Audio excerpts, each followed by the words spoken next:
Welcome to Simply Caroline, a podcast dedicated to women empowerment where we will discuss a bunch of different subjects such as life, parenting, love, business, money, relationships, healing, recovery, addiction, entrepreneurship, and so much more.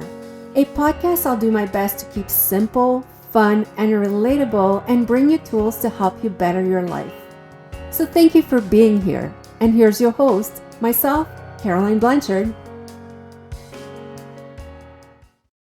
Hello, everyone, and thank you for being with us again this week. I have such an interesting subject right now, a subject that has been fascinating me since I'm little, and I actually met a real witch now. So we will be talking with Tahverlee and her life as a witch. How are you? I'm wonderful. Thank you for being here. And thank you for letting that fascination of what's possible to be real today. I know. And so, we can start with, really, I feel like the word witch is a scary word, and it has been turned into a negative word because we would think about, casting spells and everything. But what really is a witch? To me, it's just someone with access to wisdom, right? Wisdom from our body, wisdom from the plants, wisdom from the spirit world, wisdom from your intuition, wisdom from your guides. And that can be different for everyone. But if we take away the old views of how religion and society wanted us to not be our own sovereign beings, right? They wanted us to follow the dogma of you have to be this in order to access God. If not, then you would go to hell. So then that became a way to control, and anything that was outside of that control then became a way to persecute women. 80% of the witches that have been killed for thousands and thousands of years have been women who were midwives, who were healers, who made medicine from plants, who owned their own land, who, for whatever reason, didn't fit within the standards. And then, of course, Hollywood brings out the variation of what people think a witch is. And so without people having the opportunity to really experience the true definition of just being wise, just having access to your own inner wisdom, that to me is a witch.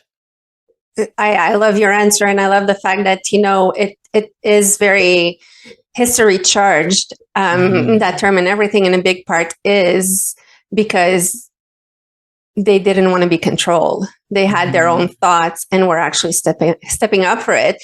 So when did you start, or when did you decided that was your title?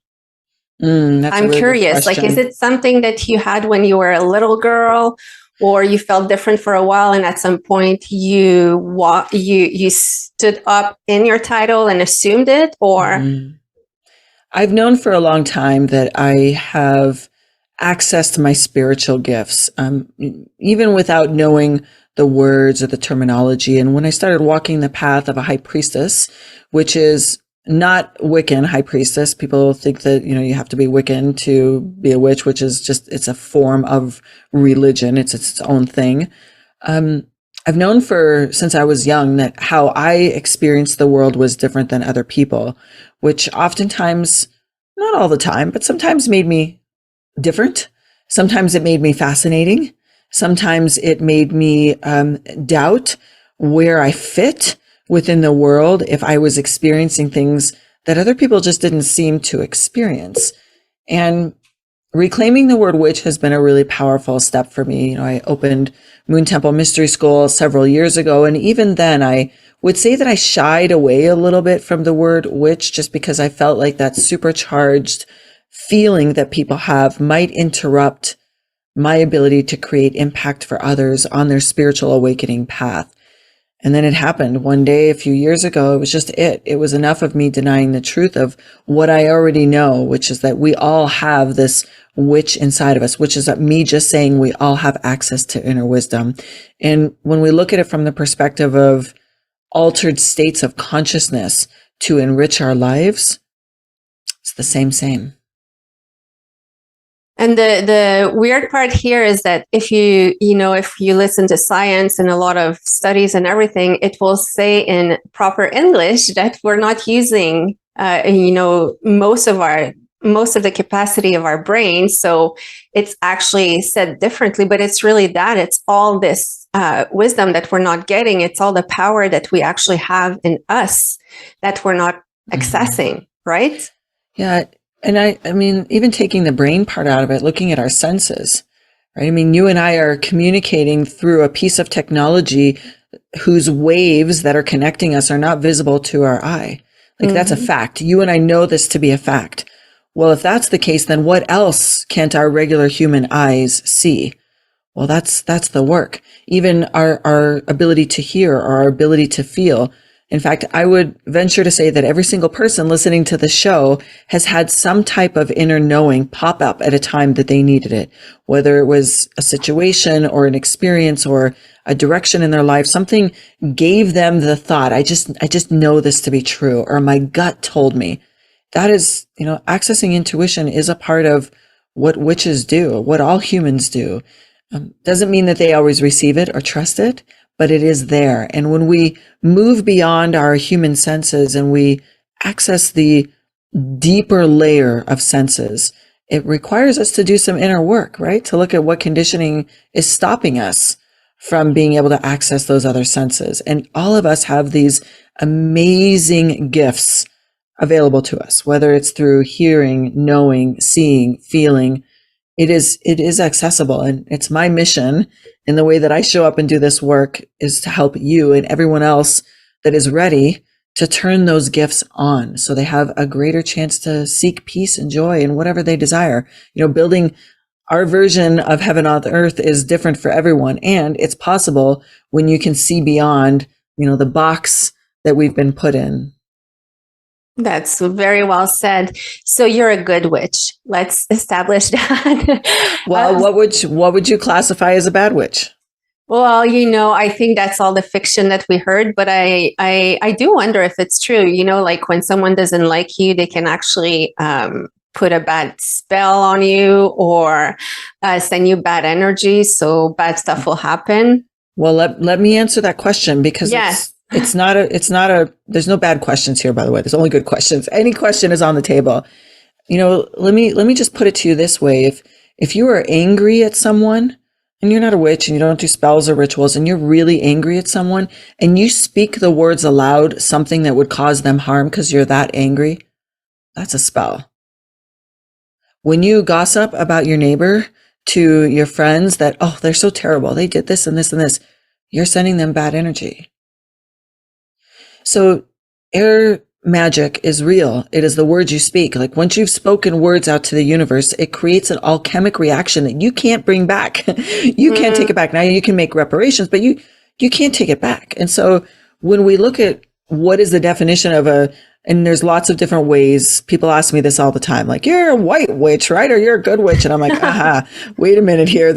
It depends on your definition, because most of us humans, especially those that don't understand the power of their words and their energy, are doing that to people all the time without even realizing it. So bringing consciousness to your intentions and how you operate in this world is part of the work. In my practice and those that I teach, we talk a lot about violating somebody's free will.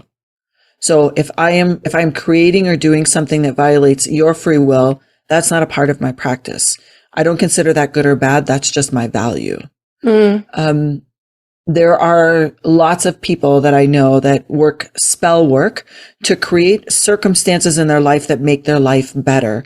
And a lot of times there is an impact to another person. If your life becomes better because you end a relationship with a friend who hasn't been treating you well, but it is in your best interest, would you consider that bad if that hurt them? You know what? I was just going to ask you that. Yeah. So in this exact situation, because I know that, with other podcasts, we talked about toxic relationships and all of that. And a lot of these relationships that we have a really hard time cutting are family or close friends. So you don't want to hurt. So where does that stand into? Because it will hurt someone, but it's for your better good. It all comes down to your intention, right? If you are creating the intention to build a healthier version of yourself and it comes from a place of love for yourself and what you know is right, it can never be wrong. right? Mm. You can't control how somebody else receives the termination of that friendship for whatever reason. You can do it with love and still wishing them well and healing on their journey, especially if it's toxic. You can wish them well and love them from afar and do it with an intention of, pure alignment. There, there's a lot of things out there that might tell you, the law of three or whatever you put out there comes back to you. Or, I tend to believe in energy because energy is very scientifically provable. And we know that when your energy is in alignment with truth and love, it can't be wrong, even if it creates an impact to someone else. Their role in that is up to them to navigate, not yours. So I'll ask you, because we're all human, and sometimes it's hard to control feelings or thoughts, especially when we're hurt.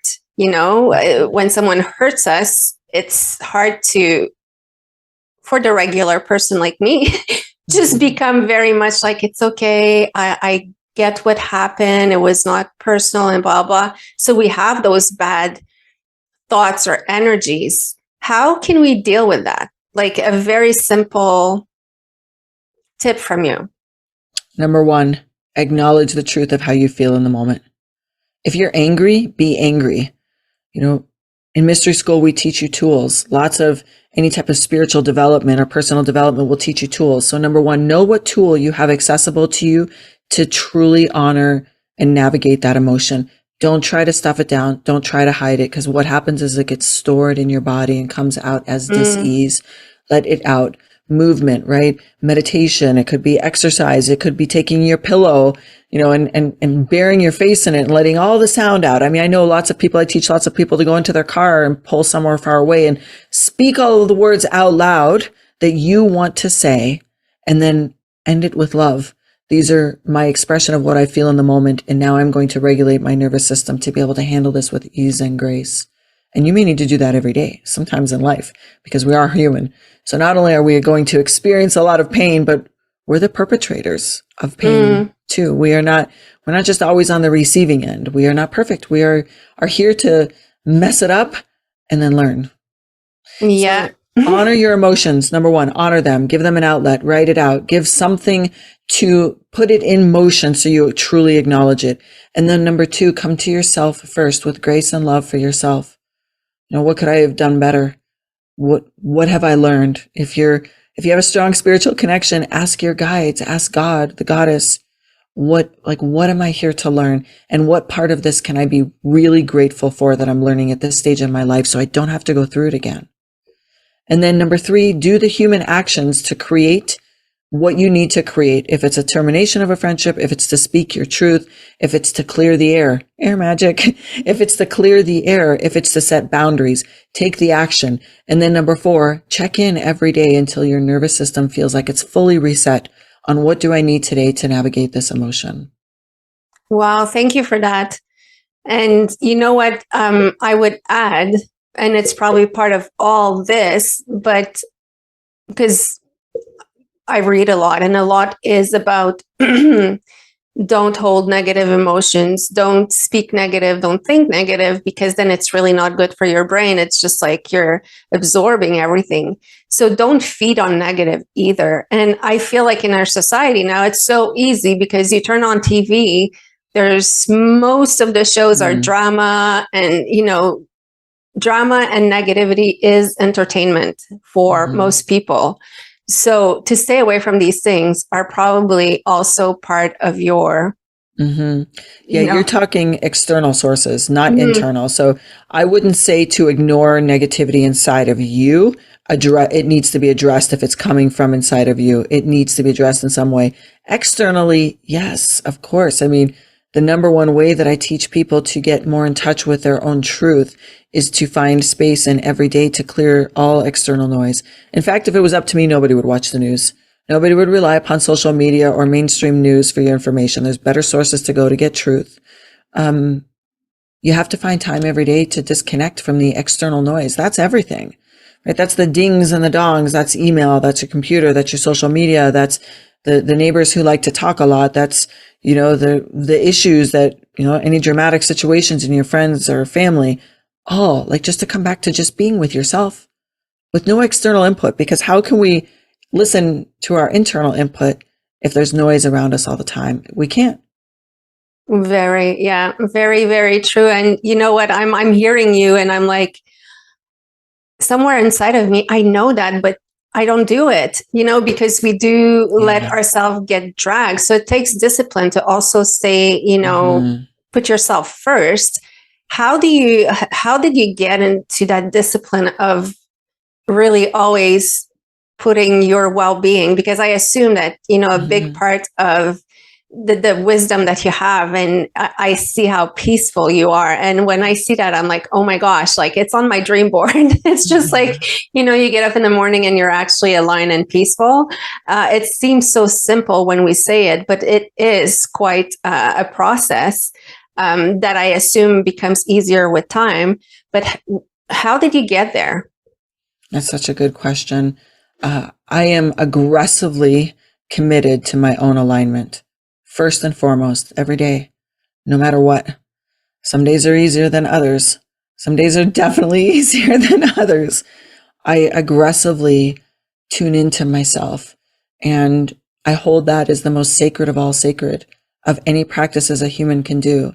And it's not hard to carve out 10 minutes of time in the morning. It isn't hard. If I've raised children, I know what busy schedules are like. I run 2 businesses. I know what it's like. I know that I can get up 10 minutes earlier. I know that I can carve 10 minutes out again in my mid-morning. I also know I can carve 10 minutes out after you and I talk today.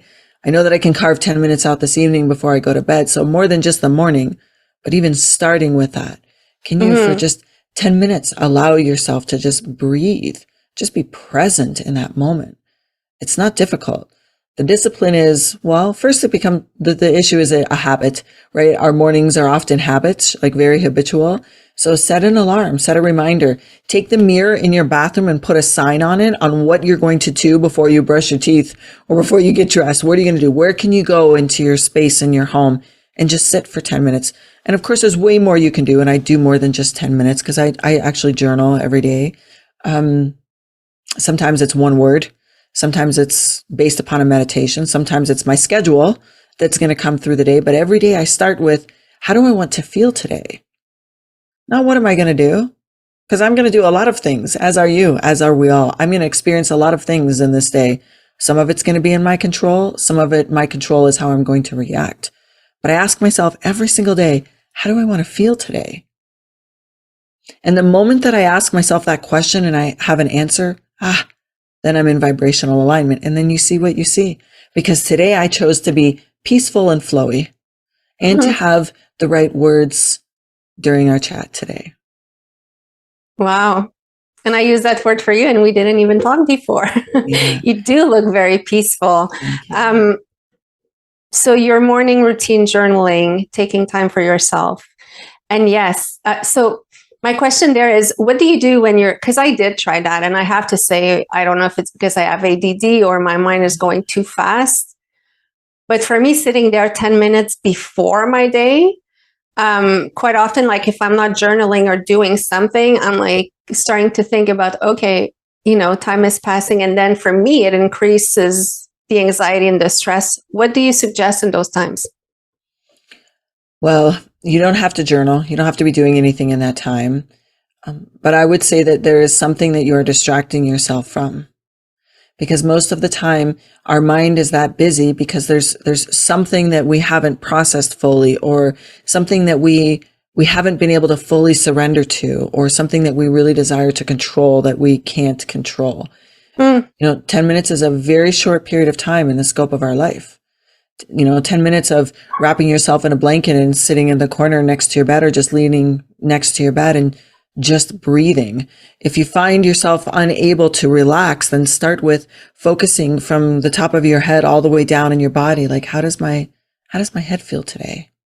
How do my eyes feel? Are they awake? How does my throat feel today? Are my shoulders tight? Right? Like this process of, in 10 minutes, you just scan your body and bring awareness back to you yourself, because you are the temple of everything you're going to do today. Comes from you in your body. And if that's hard, start with 8 minutes. But if you choose to do it and you commit to doing it for 30 days, I think you will be surprised. I think you will be very surprised, even if you're not journaling, at what can happen in a very short period of time, in 10 minutes. Well, thank you for that, because I have to say I'm very disciplined and I'm organized. And I usually, when I say I'm going to do something, I do it. But that's the place I always fail. That's the place that I'm always like, okay, we'll do it again tomorrow. I also feel like it's because people don't necessarily know the benefit. So why do I buy into this if I don't know what the outcome is going to be? Like, is this going to be a waste of my time? It's just going to make my morning tighter. Like, what is the benefit? And my answer is, well, what is the benefit of staying the same and not having access to your spiritual gifts and not having your intuition online to make decisions, to not live in peace and joy? Is that better? Or what do you have to lose by giving yourself 10 minutes of time every day just for you? You have nothing to lose. You have only to gain. That's very well said.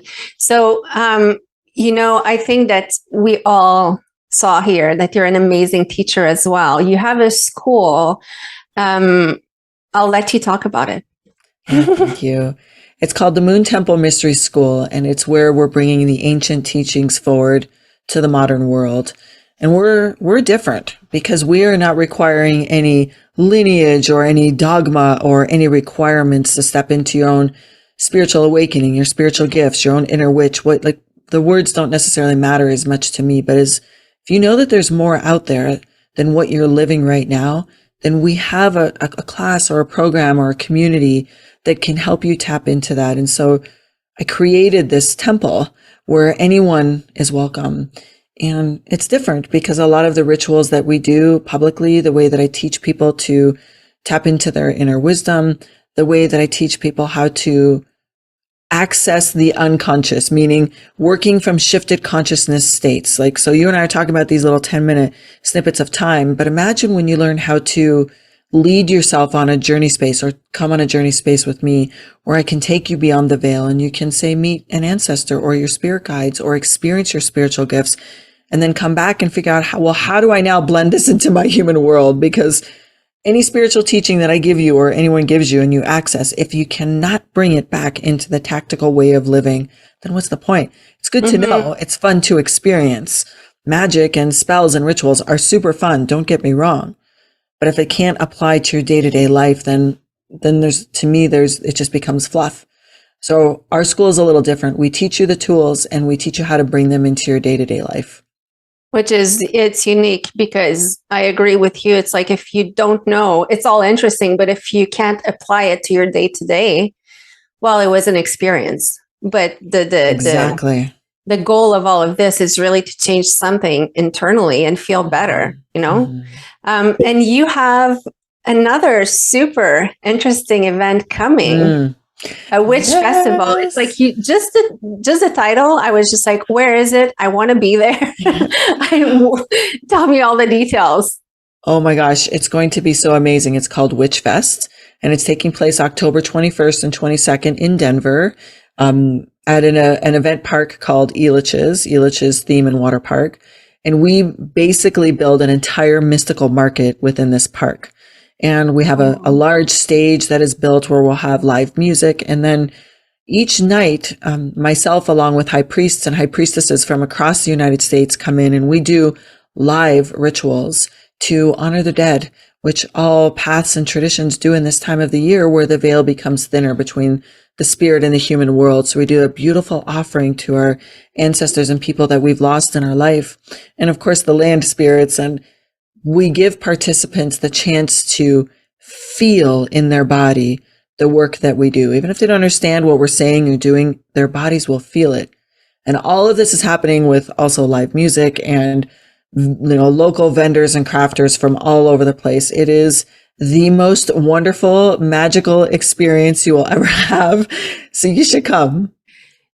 Yes. So where do we get a ticket for that? moontempleschool.com is my website, and you can follow the link to WitchFest. And if you can't attend in person, if for whatever reason you can't make your way to Denver, I am offering a totally free class called Taste the Magic, where you can sign up for free and come in, and I'm actually going to lead everyone on a shamanic journey to really experience what it is that's going to be happening at WitchFest a little bit in advance, because I'm a tech witch, so I will make technology work in our favor. Oh, thank you. A modern one. So that's amazing. And I love that, what you said, find your inner witch. And I think that we see that as mystical and interesting, but it's there, it's accessible, and you are offering a venue to go feel it. Because I know that for a regular person, a regular civilian, sometimes we want to start and really touch all these parts, but we don't know where to start. Or if anyone can relate to me here, for me, when there's chants or something like that, I love hearing it and I love being in it, but I can't not participate. Like I can't hear myself doing it. Or if I'm on a Zoom watching something and they're like, okay, chant, I'm like, I'm going to mute myself, because it's weird to hear myself. So when you're in events like that or in venues where everyone is doing it and accepting it and feeling it, it's totally different. It's like really giving you permission to actually really experience it.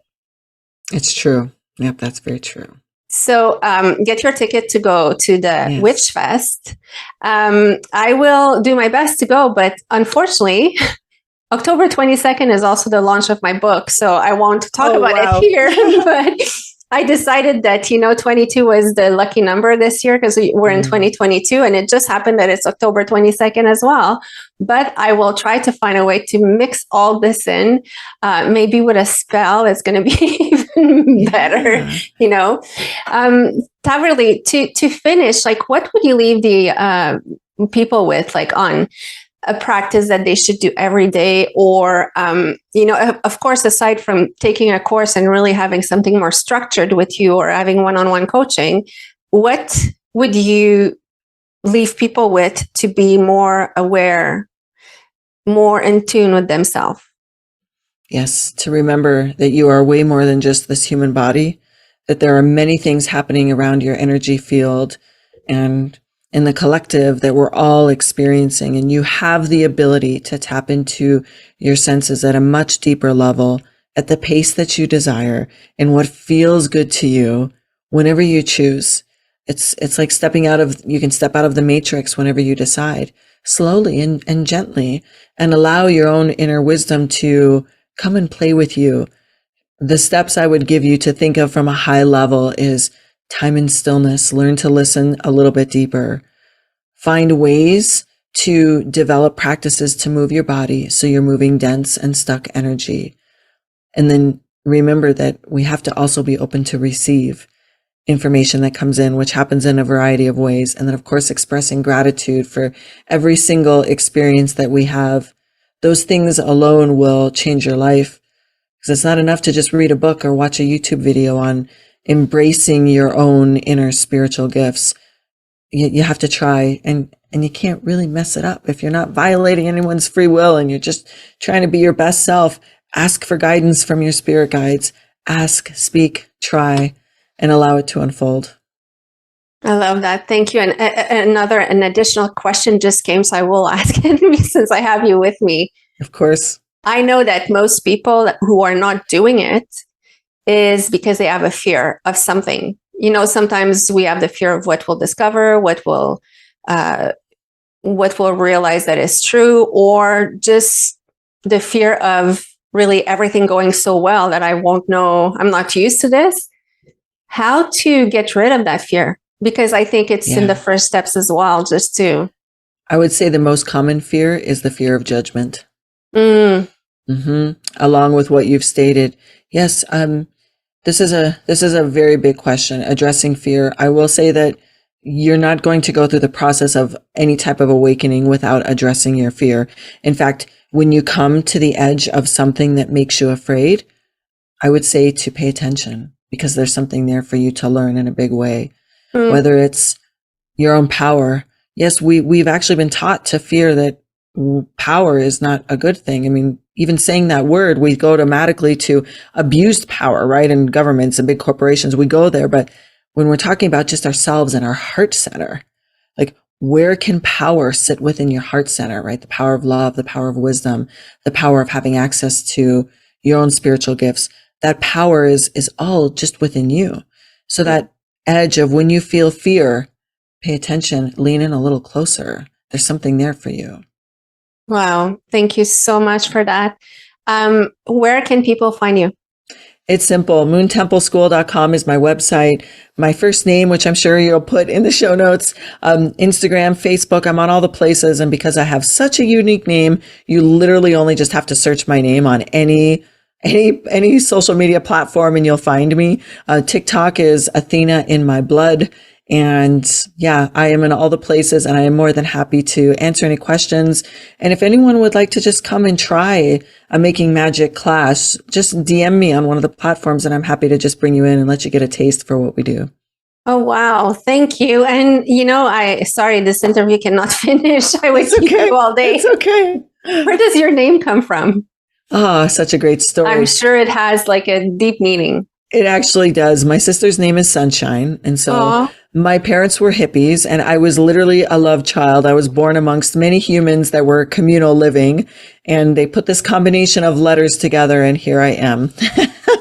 I mean, I could say that they were smoking some funky stuff when they came up with my name, which is probably true, but I basically am a love child. Oh, that's so awesome. It explains a lot about me, doesn't it? Well, yeah, probably, what I'm hearing when you say that is that, yes, you were surrounded by love and you were given the permission to be whatever you wanted to be. Mm-hmm. And I think that a big part of our limiting beliefs or our fears or, any blocks we put ourselves that we have to work years after to unblock were put there as a child without us even knowing like that was put. So, we have this, I have this thinking of commune of thinking, oh, it was all hippies, all peace and love and, blah, blah. But now I used to think that. Now I'm like, they were so lucky. They just got it way before us. And they were living in peace and love because yes, that's what they got to grow their own food and share house responsibilities and have their closest friends to have dinner with every night. And, the kids all got to know each other. Like there was so many beautiful things. And of course, my parents divorced and they all went on, had jobs and careers and moved on. So it was a very short period of time in my childhood, but it definitely is the result of my name. And I think probably the core of what I believe to be true. And not that hasn't been tested. I'm a human. No. That's been tested all my life to get me here. But yeah. And funny enough that you just said that, I feel like now in our society in 2022, we are in a rat race to achieve exactly what you just said. End up eating organic food that we grow ourselves and just see our friends as much as we can and all of this. I think we're going back to, like, that's a whole other podcast, but I think we're going back to, our roots because we realize it was more simple, better, people felt better. So anyway, thank you so much for being with us today. I feel, like I said, I would keep you all day, but I need to end it. But it was such an honor to have you. And I want to bring you back, later in the year, I should say in 2023, and discuss a bunch of other subjects. So people, if you have questions for Tahverlee, you can write to me or you can write to her. If you have a suggestion of you think that would be a great podcast, she can answer everything. So let's have her back. Thank you. I will be happy to come back anytime. You know how to reach me. And thank you so much for having me. It's such a deep honor to be able to be a part of your show and give you lots of good mojo on October 22nd when your book comes out. I'll be with you. Imagine, people, I chose it during the Witch Festival. I know. There's something about that. There's something. And the veil is thin. So the spirit world will be like, oh, okay, we're going to come and help you. Wow. Well, awesome. And thank you again. And thank you everyone for being here. And I'll see you next week.